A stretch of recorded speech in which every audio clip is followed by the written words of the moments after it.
তেজগাঁ থেকে সংবাদ সন্ধানে আপনাদের সবাইকে আমন্ত্রণ জানাচ্ছি। আমি ফারহানা লোপা এবং আমি আলী আশরাফ। জানাবো বার্তা কক্ষের সর্বশেষ। আল মুসলিম গ্রুপের ১৭৫ কোটি টাকা পাচারের প্রাথমিক তথ্য পেয়েছে দুদক। প্রকৃত অঙ্ক আরও বেশি হওয়ার সন্দেহ, অভিযোগ অস্বীকার করছে প্রতিষ্ঠানটি।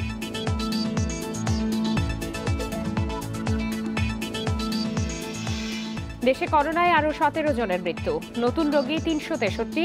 টিকার জন্য সুরক্ষা ওয়েবসাইটে ১১,০০০ আবেদন, চালু হয়নি মোবাইল অ্যাপ।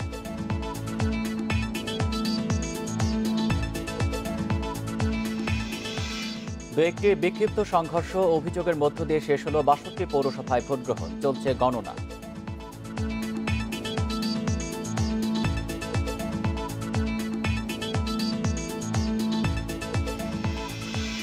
এইচএসসি ও সমমানে পাস ১০০%, জিপিএ 5 ১,৬১,৮০৭ জন। পরিস্থিতি ভালো হলে মার্চে ক্লাস চালু, বললেন প্রধানমন্ত্রী।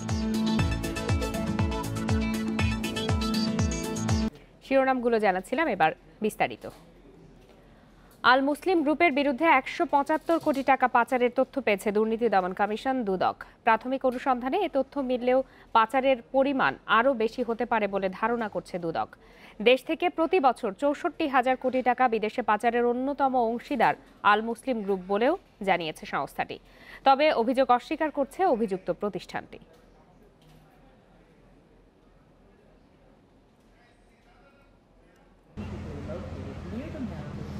গ্লোবাল ফাইন্যান্সিয়াল ইন্টিগ্রিটির তথ্য অনুযায়ী দেশ থেকে প্রতি বছর কমপক্ষে ৬৪,০০০ কোটি টাকা বিদেশে পাচার হয়।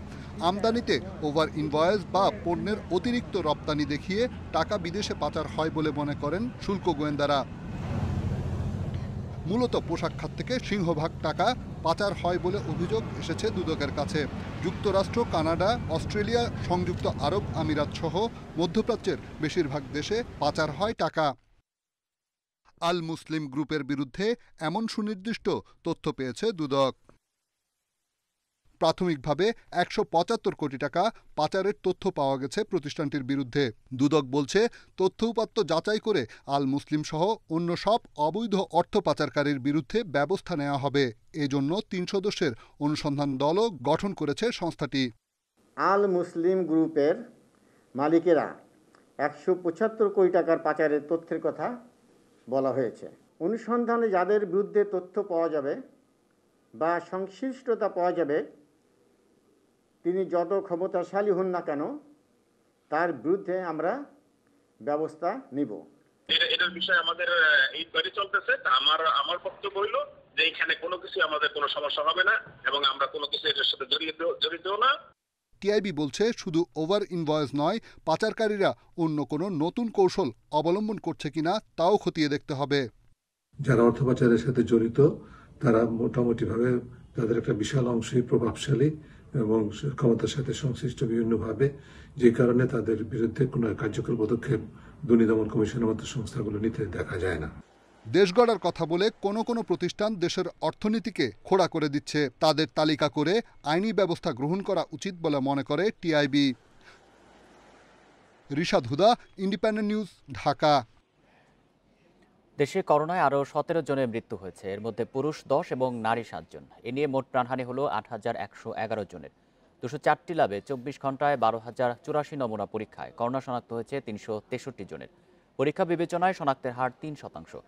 শনিবার স্বাস্থ্য অধিদপ্তরের বিজ্ঞপ্তিতে জানানো হয়, দেশে মোট করোনা আক্রান্তের সংখ্যা দাঁড়ালো ৫,৩৪,৭৭০ জনে। সুস্থ হয়েছেন আরও ৩৩৭ জন। এ নিয়ে মোট সুস্থ ৪,৭৯,২৯৭ জন।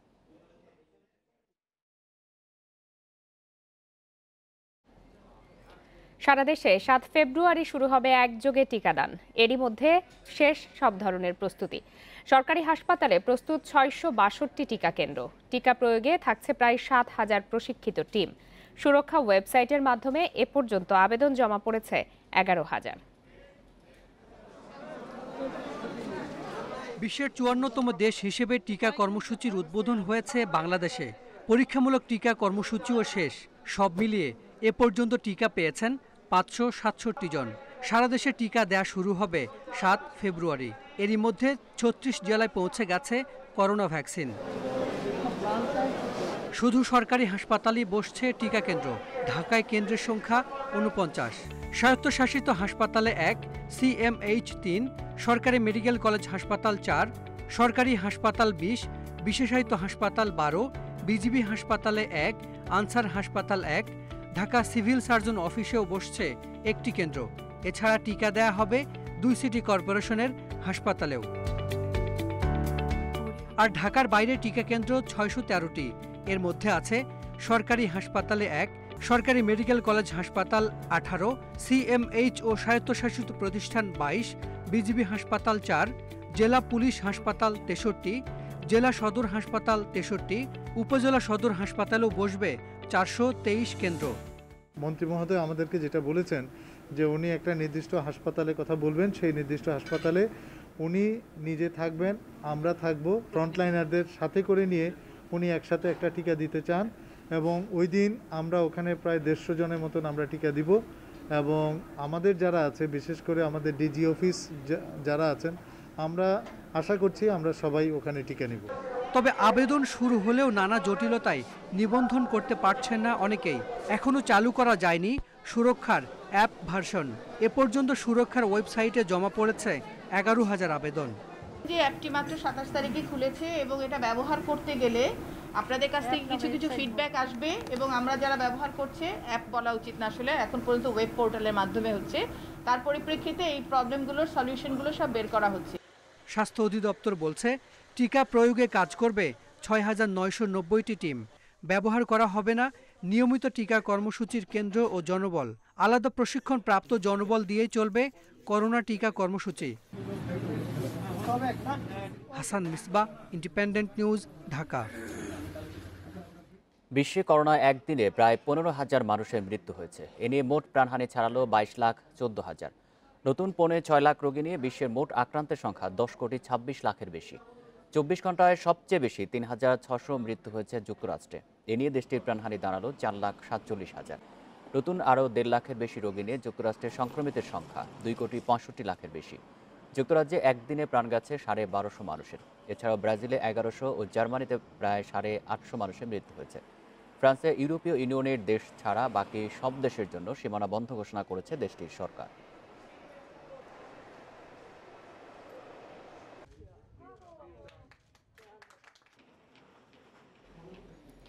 তৃতীয় ধাপে 62 পৌরসভায় নির্বাচনের ভোট গ্রহণ শেষে এখন চলছে গণনা। সকাল 8টায় শুরু হয়ে ভোট চলে বিকাল 4টা পর্যন্ত। নির্বাচন সুষ্ঠু করতে মাঠে রয়েছে পর্যাপ্ত আইন শৃঙ্খলা বাহিনী। যোগ্য প্রার্থীকে নির্বাচিত করতে তীব্র শীত উপেক্ষা করে শনিবার সকাল থেকেই ভোট কেন্দ্রে ছিল নানা বয়সী মানুষের ভিড়। নারী ভোটারদের উপস্থিতিও ছিল চোখে পড়ার মতো। সুষ্ঠু ও নিরাপদ পরিবেশে ভোট দিতে পেরে খুশি ভোটাররা।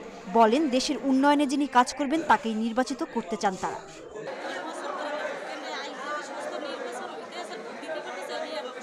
এই সকালবেলা শীতের মধ্যে আইসা খুব ভালোভাবে আমি ভোট দিছি, খুব শান্তি শৃঙ্খলাভাবে ভোট হইতেছে। একটু তাড়াতাড়ি ভিতরে থেকে ভোটগুলো কাস্ট করতে পারলে একটু সুবিধা হয় আমাদের জন্য। দীর্ঘক্ষণ লাইনে দাঁড়ায় থাকতে হইতেছে। বা বাধ্যতা কোনো কিছু নাই, যার স্বাধীনতাভাবে ভোট দিচ্ছে। এদিকে নির্বাচন সুষ্ঠু হলে জয়ের ব্যাপারে আশাবাদী মেয়র প্রার্থীরা। আমার জনপ্রিয়তা ভালো, 1 ঘন্টা ভোট চলছে, কোনো গন্ডল নাই, ক্যাচাল নাই, সুষ্ঠু শান্তিভাবে দিচ্ছেন। ভোটের লাইন তো দেখছেন ব্যাপক। ইনশাল্লাহ জয়ের ব্যাপারে আমি শতভাগ আশা করি। কয়েকদিন থেকে তো খুব প্রেশারে, এখন পর্যন্ত প্রেশারের মধ্যে দিয়ে আমাদের নেতাকর্মী সব কাজ করছে। শেষ পর্যন্ত ইনশাল্লাহ মাঠে থাকবো। বিক্ষিপ্ত ঘটনা ছাড়া ভোটের সময় শান্তিপূর্ণ পরিবেশ বজায় থাকায় সন্তুষ্ট নির্বাচনী কর্মকর্তা। চতুর্দিকে উপস্থিতির কোনো ঘাটতি নেই, উপস্থিত উৎসবমুখর পরিবেশে হচ্ছে। আমার আইন শৃঙ্খলা বাহিনীরও যথেষ্ট আছে, কোনো সমস্যা হচ্ছে না আমাদের। পাশাপাশি যে কোনো ধরনের সহিংসতা এড়াতে সতর্ক আইন শৃঙ্খলা রক্ষাকারী বাহিনীর সদস্যরা। প্রত্যেকটা সেন্টারে এখন পর্যন্ত শান্তিপূর্ণ অবস্থা বিরাজ করছে এবং আইন শৃঙ্খলা রক্ষাকারী বাহিনী তৎপর আছে। আমরা সারাদিনই তৎপর থাকবো। ভোট গ্রহণ শেষ হওয়া, ভোট গণনা করা, ফলাফল ঘোষণা পর্যন্ত আমরা অ্যাক্টিভ থাকবো, যেন কোনো ধরনের ইনসিডেন্ট না ঘটে। এবার তৃতীয় ধাপের সবগুলো পৌরসভাতেই ভোট হয় ব্যালট পেপারে। এ ধাপে 3 মেয়র প্রার্থী সহ মোট 37 জন জনপ্রতিনিধি নির্বাচিত হয়েছেন বিনা প্রতিদ্বন্দ্বিতায়। সোহেলি জাহান, ইন্ডিপেন্ডেন্ট নিউজ ডেস্ক। এদিকে লক্ষ্মীপুর, ফেনী, মুন্সিগঞ্জে প্রতিদ্বন্দ্বী প্রার্থীর কর্মী সমর্থকদের মধ্যে সংঘর্ষের ঘটনা ঘটেছে। এতে গুলিবিদ্ধ সহ আহত হয়েছে অন্তত 25 জন। এছাড়া অনিয়মের অভিযোগে কয়েক পৌরসভায় নির্বাচন বর্জনের ঘোষণা দিয়েছেন বিএনপি ও স্বতন্ত্র প্রার্থীরা। সকালে ফেনী পৌরসভার 14 নম্বর ওয়ার্ডে মেহেদি সাইদি ভোট কেন্দ্রে ভোট দিতে যাবার সময় বিএনপির কাউন্সিলর প্রার্থীর ওপর হামলা হয়। এতে প্রার্থীসহ কয়েকজনকে পিটিয়ে আহত করা হয়। ঘটে ককটেল বিস্ফোরণের ঘটনা। গোপালগঞ্জে 2 কাউন্সিলর প্রার্থীর সমর্থকদের মধ্যে পাল্টাপাল্টি ধাওয়ার ঘটনা ঘটে। পরে পুলিশ পরিস্থিতি নিয়ন্ত্রণে আনে। মুন্সিগঞ্জ সদর পৌরসভায় 2 নারী কাউন্সিলর প্রার্থীর সমর্থকদের মধ্যে দফায় দফায় সংঘর্ষ হয়। এ সময় 20 মিনিট বন্ধ ছিল ইদ্রাকপুর মডেল সরকারি প্রাথমিক বিদ্যালয় কেন্দ্রে ভোট গ্রহণ। লক্ষ্মীপুরের রামগঞ্জে দুপক্ষের সংঘর্ষে 3 জন গুলিবিদ্ধ সহ 20 জন আহত হয়েছে। এছাড়া ভোট শুরুর 2.5 ঘন্টার মধ্যে অনিয়মের অভিযোগে সাতক্ষীরায় কলারোয়ায় বিএনপি মেয়র প্রার্থী, ঝালকাঠির নলছিটিতে আওয়ামী লীগের স্বতন্ত্র প্রার্থী এবং কিশোরগঞ্জ সদর ও কুটিয়াদিতে বিএনপির 2 মেয়র প্রার্থী নির্বাচন বর্জনের ঘোষণা দেন।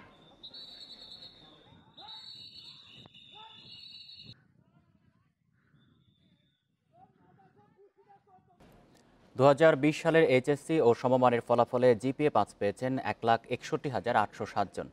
এসএসসি ও জেএসসির ফলের ভিত্তিতে নির্ধারণ করায় পাশ করেছেন শতভাগ শিক্ষার্থী। রেকর্ড সংখ্যক শিক্ষার্থী জিপিএ 5 পেলেও অনেকে প্রত্যাশা অনুযায়ী ফল না পাওয়ার অভিযোগ করেছেন।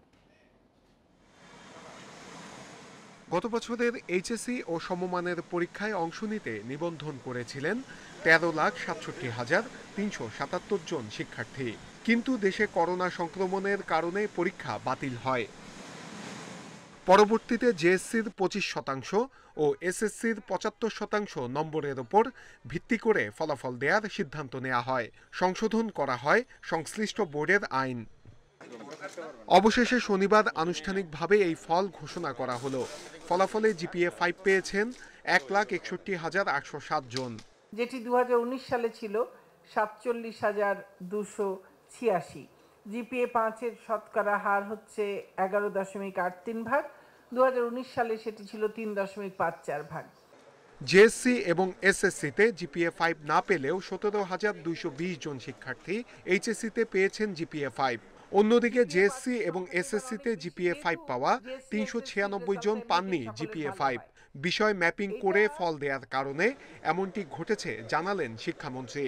আপনি যে কোনো পদ্ধতিতেই যান, সেই পদ্ধতিতে তার ওই সাবজেক্টগুলো, কারণ সকলের জন্যই তো একই মানদণ্ড হবে, তো সেই ক্ষেত্রে ওই সাবজেক্টগুলোতে সে যেহেতু তত ভালো করেনি, সেই কারণে তাদের এই, এবং সেটাও আমরা ম্যাপিং যেভাবে করেছিলাম সেটা দিয়ে একেবারে মিনিমাম সংখ্যক হচ্ছে এই 396। এদিকে এইচএসসির ফলাফলে খুশি বেশিরভাগ শিক্ষার্থী। রেজাল্ট পেয়ে আমি খুশি, তবে আরেকটু ভালো হলে আমি বেশি খুশি। আমি এই পরীক্ষায় A+ উত্তীর্ণ হই। আমি আমার রেজাল্ট অনেক বেশি স্যাটিসফাইড। তবে অনেকে জেএসসি ও এসএসসিতে ভালো ফল করেও এইচএসসিতে প্রত্যাশা অনুযায়ী ফল পাননি। রেজাল্ট নিয়ে হতাশ, আমি আমার কাঙ্ক্ষিত রেজাল্টটি পাইনি। আমার এক ছোট ভাই আর ছোট বোনের একই জিএসসি রেজাল্ট এবং এসএসসি রেজাল্ট ছিল, কিন্তু তাদের যে ইন্টারমিডিয়েটের রেজাল্ট এসেছে একদমই ভিন্ন রকম। ফলাফল নিয়ে কারো অভিযোগ থাকলে সংশ্লিষ্ট শিক্ষা বোর্ডে আবেদন করা যাবে জানিয়েছে মন্ত্রণালয়। ফল প্রকাশের দিন শিক্ষার্থীদের আনন্দে ভরে ওঠে কলেজ ক্যাম্পাস, কিন্তু করোনার কারণে এবার শুধুই শূন্যতা। আর কখনো যাতে পরীক্ষা ছাড়া শিক্ষার্থীদের ফলাফল নিতে না হয়, এমনটাই প্রত্যাশা শিক্ষা সংশ্লিষ্টদের। নূরে আলম, ইন্ডিপেন্ডেন্ট নিউজ, ঢাকা। শিক্ষাবর্ষ যেন নষ্ট না হয় সে উদ্দেশ্যেই বিকল্প পদ্ধতিতে এইচএসসি ও সমমানের পরীক্ষার ফল প্রকাশ করা হয়েছে বলে জানিয়েছেন প্রধানমন্ত্রী শেখ হাসিনা। সকালে গণভবন থেকে ভিডিও কনফারেন্সের মাধ্যমে 2020 সালের এইচএসসি ও সমমানের ফল প্রকাশ অনুষ্ঠানে যুক্ত হয়ে কথা বলেন তিনি। এ সময় প্রধানমন্ত্রী ফলাফল নিয়ে সবাইকে বিরূপ মন্তব্য করা থেকে বিরত থাকারও আহ্বান জানান।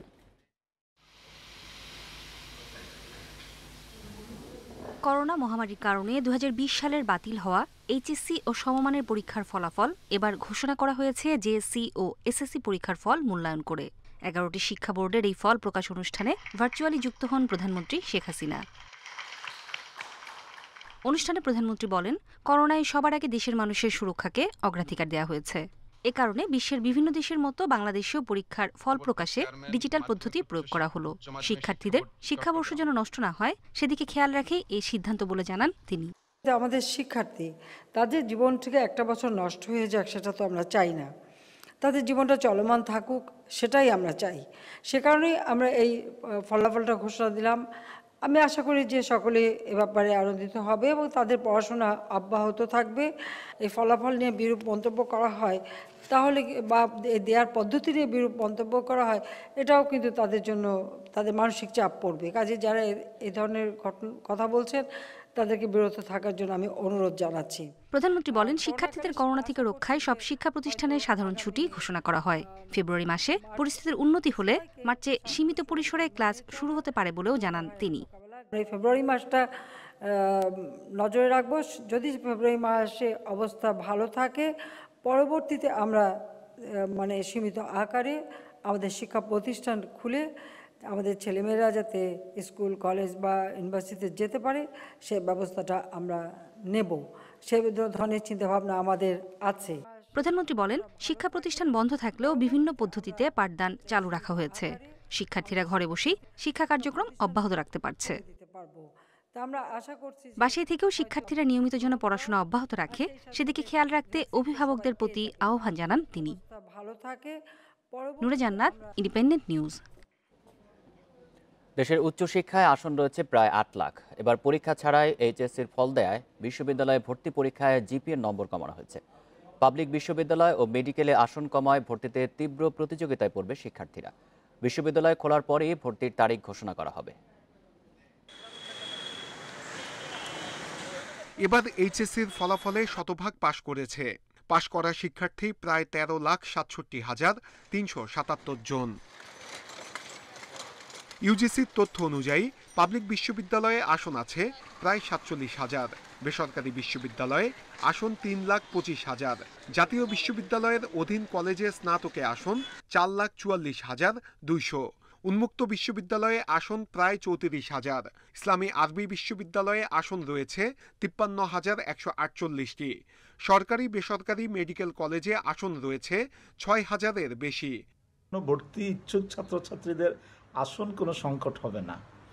যেটি সংকট হবে সেটি সর্বত্র রয়েছে, এটির সমাধান কখনো সম্ভব নয়। সেটি হচ্ছে যে ছাত্রছাত্রীদের নিজের পছন্দের মতো শিক্ষা প্রতিষ্ঠান এবং নিজের পছন্দের মতো বিষয়বস্তু বেছে নেওয়া। পাবলিক বিশ্ববিদ্যালয় ও মেডিকেলে আসন কম থাকায় ভর্তিতে তীব্র প্রতিযোগিতায় পড়বে শিক্ষার্থীরা। আমার স্বপ্ন আমি একটি ভালো বিশ্ববিদ্যালয়ে ভর্তি হতে চাই। এখন ভালো বিশ্ববিদ্যালয়ে পড়ার জন্য ভালোভাবে একটা প্রিপারেশন নিয়েছি। এবার গুচ্ছ পদ্ধতিতে যাচ্ছে এখন পর্যন্ত 29টি পাবলিক বিশ্ববিদ্যালয়। ঢাকা, রাজশাহী, জাহাঙ্গীরনগর এবং চট্টগ্রাম বিশ্ববিদ্যালয় পরীক্ষা নেবে নিজস্ব পদ্ধতিতে। ফেব্রুয়ারিটা আমাদেরও দেখা উচিত, তারপরে যত দ্রুত সম্ভব এর মধ্যে যা কাজকর্ম করা সেগুলো আমরা করতে থাকব এবং আমরা হয়তো ফেব্রুয়ারির পরে গিয়ে ভর্তি পরীক্ষা আমাদের ছেলে মেয়েদের বসাবো। তবে বুয়েট, রুয়েট, কুয়েট ও চুয়েট এখনো সিদ্ধান্ত নিতে পারেনি ভর্তি প্রক্রিয়ার। নূরে আলম, ইন্ডিপেন্ডেন্ট নিউজ, ঢাকা। তৃতীয় দফায় আজ ভাসানচরে গেছেন আরও 1,466 জন রোহিঙ্গা। এর আগে গতকাল সেখানে পৌঁছান 1,778 জন। সকাল 9টার দিকে চট্টগ্রামের বোট ক্লাব এলাকা থেকে নৌবাহিনীর 4টি জাহাজ রোহিঙ্গাদের নিয়ে ভাসানচরের উদ্দেশ্যে যাত্রা করে। ভাসানচরে থাকা স্বজনদের কাছ থেকে সার্বিক পরিস্থিতি জেনেই সেখানে যেতে আগ্রহী হয়েছেন বলে জানিয়েছেন রোহিঙ্গারা। এর আগে গতকাল কক্সবাজারের উখিয়া ও টেকনাফের রোহিঙ্গা শিবির থেকে চট্টগ্রামে বিএফ শাহিন কলেজের ট্রানজিট ক্যাম্পে রাখা হয় তাদের। গেল 4 ডিসেম্বর প্রথম ধাপে 1,642 জন রোহিঙ্গা ভাসানচরে যান। এরপর 29 ডিসেম্বর দ্বিতীয় ধাপে যান 1,804 জন। আর তৃতীয় দফায় এই 2 দিনে গেলেন 3,244 জন।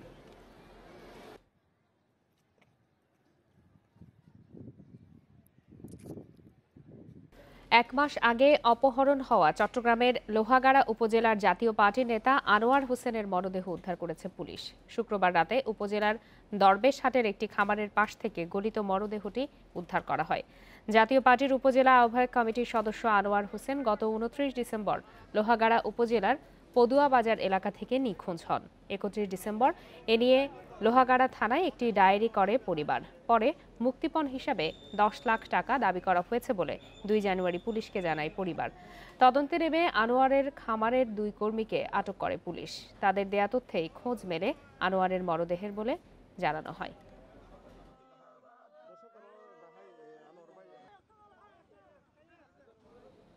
ইউনিয়ন, পৌরসভা এবং উপজেলা পরিষদ সহ স্থানীয় সরকার বিভাগের অধীনে থাকা সব প্রতিষ্ঠানকে ক্ষমতায়নের মাধ্যমে স্থানীয় সরকার ব্যবস্থাকে শক্তিশালী করার উদ্যোগ নেওয়া হয়েছে বলে জানিয়েছেন স্থানীয় সরকার মন্ত্রী তাজুল ইসলাম। সকালে রাজধানীর একটি হোটেলে স্থানীয় সরকার ইনস্টিটিউট আয়োজিত ইউপি ট্রেনিং মডিউলস এবং প্রথম ই-লার্নিং কোর্সের উদ্বোধনী অনুষ্ঠানে একথা জানান তিনি। মন্ত্রী বলেন, সাধারণ মানুষের ভোটে নির্বাচিত জনপ্রতিনিধিরাই পারে জনগণকে সঙ্গে নিয়ে প্রধানমন্ত্রীর দেয়া রোডম্যাপ অনুযায়ী দেশকে উন্নয়নের শিখরে পৌঁছে দিতে। প্রশিক্ষণ পরবর্তী মূল্যায়নের ওপর বিশেষ গুরুত্ব দিয়ে তাজুল ইসলাম বলেন, প্রশিক্ষণ অবশ্যই ফলপ্রসূ এবং কার্যকর হতে হবে। জনপ্রতিনিধিরা যথাযথ প্রশিক্ষণ নিয়ে দেশ এবং মানুষের কল্যাণে আরও বেশি ভূমিকা রাখবে বলেও আশা প্রকাশ করেন তিনি। এর আগে মন্ত্রী ইউনিয়ন পরিষদ ট্রেনিং মডিউলসের মোড়ক উন্মোচন করেন। আমদানির খবরে কিছুদিন চালের দাম কমলেও আবারও তা বাড়তে শুরু করেছে। সপ্তাহের ব্যবধানে মাঝারি ও মোটা চালের দাম বেড়েছে প্রায় 4%। বাজারে আমদানি করা চালের সরবরাহ কম হওয়ায় দাম বাড়ছে বলে দাবি আড়তদারদের। অভ্যন্তরীণ ঘাটতি মেটানো এবং দাম কমাতে শুল্ক কমিয়ে 300 প্রতিষ্ঠানকে চাল আমদানির অনুমতি দেয় সরকার। আমদানির খবরে গত কয়েক সপ্তাহ ধরে দাম কমতে শুরু করলেও আবারও বাড়তে শুরু করেছে চালের দাম। সরকারি সংস্থা টিসিবির হিসাবে এক সপ্তাহের ব্যবধানে মাঝারি মানের চালের দাম বেড়েছে 4.76%। মোটা চালের দাম বেড়েছে 3.37%। মিনিকেট চাল বিক্রি হচ্ছে 61 থেকে 62 টাকায়। 28 জাতের চাল বিক্রি হচ্ছে 51 থেকে 52 টাকা কেজি দরে। তবে স্থিতিশীল নাজিরের দর। চালের দাম আবারও বাড়তে শুরু করায় অসন্তোষ ক্রেতারা।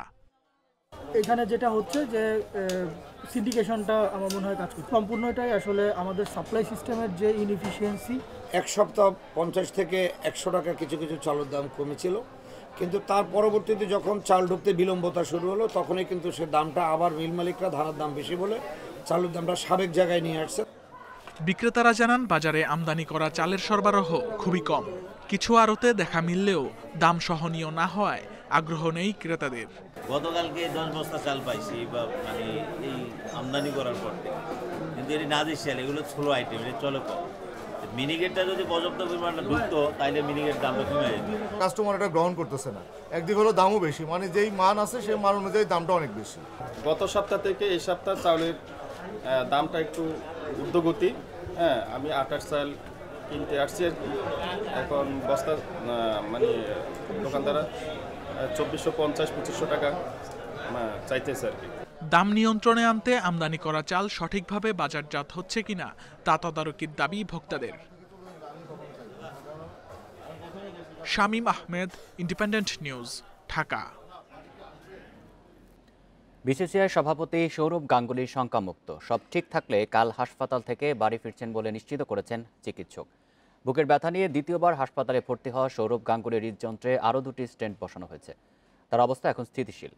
বৃহস্পতিবার বিকেলে সৌরভের এনজিওপ্লাস্টি করা হয়। এরপরই স্টেন্ট 2টি বসানো হয়। এর আগে 2 জানুয়ারি নিজ বাড়িতে ব্যায়াম করার সময় জ্ঞান হারান সৌরভ। বুকে ব্যথা নিয়ে ভর্তি হন হাসপাতালে। পরে সেখানে সৌরভের হার্টের আর্টারিতে 3টি ব্লক ধরা পড়ে। তখনই একটি স্টেন্ট বসান চিকিৎসকেরা। 18 সদস্যের টেস্ট দল ঘোষণা করেছে বাংলাদেশ। প্রথমবার সুযোগ পেয়েছেন পেসার হাসান মাহমুদ। সাদা পোশাকে উইন্ডিজকে হারাতে বোলিংয়ে জোর বাংলাদেশের। দলে 5 পেসারের পাশে আছেন 4 স্পিনার। ব্যাটিং অর্ডারেও প্রত্যাশিত সবাই। আসছে 3 ফেব্রুয়ারি চট্টগ্রামের জহুর আহমেদ চৌধুরী স্টেডিয়ামে সিরিজের প্রথম টেস্ট। প্রাথমিকভাবে সিদ্ধান্ত ছিল প্রস্তুতি ম্যাচ শেষেই ঘোষণা হবে টেস্ট দল, কিন্তু প্রথম 2 দিনে বিসিবি একাদশের পারফরম্যান্সে হয়তো সবকিছু বোঝা হয়ে গেল নির্বাচকদের। ওয়েস্ট ইন্ডিজের বিপক্ষে 2 টেস্টের জন্য 18 সদস্যের দলে নতুন মুখ হাসান মাহমুদ, সঙ্গে আরো 4 পেসার মিলে এক্সপ্রেস ডিপার্টমেন্ট 5 জনের। আর স্পিনে সাকিবের পাশে মিরাজ, নাইম, তাইজুলি আছেন প্রত্যাশিতভাবে।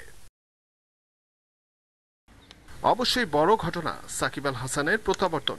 চোট বাধা গুরুতর হয়নি। ওয়ানডের পর এবার সাদা পোশাকে রাঙিয়ে দেওয়ার প্রত্যাশা টাইগার বিস্ময়ের কাছ থেকে। পুরোদমে অনুশীলন করেছেন সাকিব। চোট সামলে পুরো ফিট অধিনায়ক মুমিনুল হক। প্রস্তুতি ম্যাচে বাজে শুরু সত্ত্বেও টিকে গেছেন সাদমান সাইফ। দুজনের একজন সঙ্গী হবেন তামিমের সাথে। টিকে গেছেন ইয়াসের আলী, নাজমুল শান্ত আর মিঠুন। রিয়াদের অনুপস্থিতিতে হয়তো আবার সুযোগ আসবে মিডল অর্ডারে। ওয়ানডের পরে 7-8 দিন একটা গ্যাপের মধ্যে আছে, যেটাতে প্র্যাকটিস করার চেষ্টা করতেছি নিজের সর্বোচ্চ দেওয়ার, কারণ অনেকদিন পর লাল বলের খেলা। সাকিব ভাই যে কথাটা বললেন, উনি একটা আমাদের ভাইটাল রোল প্লে করে সবসময় ম্যাচের মধ্যে। উনি থাকলে আমাদের ব্যাটিং প্লাস বোলিংয়ে দুই দিক দিয়ে হেল্প হয়। আমরা সবাই আগ্রহী ভালো ক্রিকেট খেলার জন্য এবং যথেষ্ট পরিমাণে ক্ষুধা আছে প্রত্যেকটা প্লেয়ার অনেকদিন পর ক্রিকেট খেলবে, তো হোপফুলি ভালো কিছু হবে। প্রস্তুতি ম্যাচে স্পিনারদের আধিপত্য থাকলেও হেড কোচ ডোমিঙ্গোর ব্যবস্থাপত্র মেনে পেস অ্যাটাকে গুরুত্ব রাখা হয়েছে। তবে প্রস্তুতি ম্যাচের স্কোর কার্ড জানিয়ে দিচ্ছে আসল লড়াই ঠিক স্পিনারদের মধ্যেই আটকে থাকবে। ওয়েস্ট ইন্ডিজের বোলিং অ্যাটাক মানে গ্যাব্রিয়েল রোচ, এতদিন এটাই জানা ছিল স্বাগতিকদের, কিন্তু রাকিম কর্নওয়াল তাণ্ডবে বেজে গেছে বিপদ সংকেত। 3 দিনের প্রস্তুতি ম্যাচে রেজাল্ট হয়ে যাবার সম্ভাবনা, আর তাই 5 দিনের মূল টেস্ট 5 দিনেই গড়াবে কিনা যাচ্ছে না এড়ানো প্রশ্নটা। জহিরুল ইসলাম, independent news, M A Aziz stadium, Chittagong. শেষ করব সংবাদ সন্ধ্যা, তার আগে শিরোনামগুলো জানিয়ে দেব আরও একবার। আর মুসলিম গ্রুপের 175 কোটি টাকা পাচারের তথ্য পেয়েছে দুদক, অভিযোগ অস্বীকার করছে প্রতিষ্ঠানটি।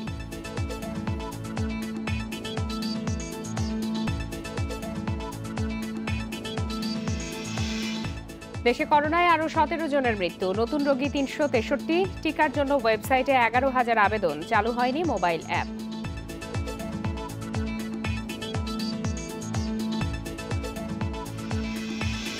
দু একটি বিক্ষিপ্ত সংঘর্ষ অভিযোগের মধ্য দিয়ে শেষ হল 62 পৌরসভায় ভোট গ্রহণ, চলছে গণনা।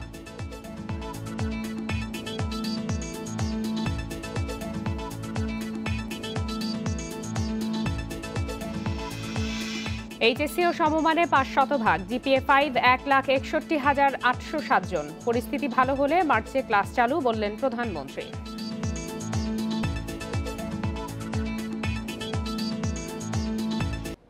শেষ করছি আজকের সংবাদ সন্ধ্যা। ইন্ডিপেন্ডেন্ট টেলিভিশনের সব খবরের আরও বিস্তারিত জানতে চোখ রাখুন ফেসবুক, ইউটিউব এবং টুইটারে। ধন্যবাদ সবাইকে।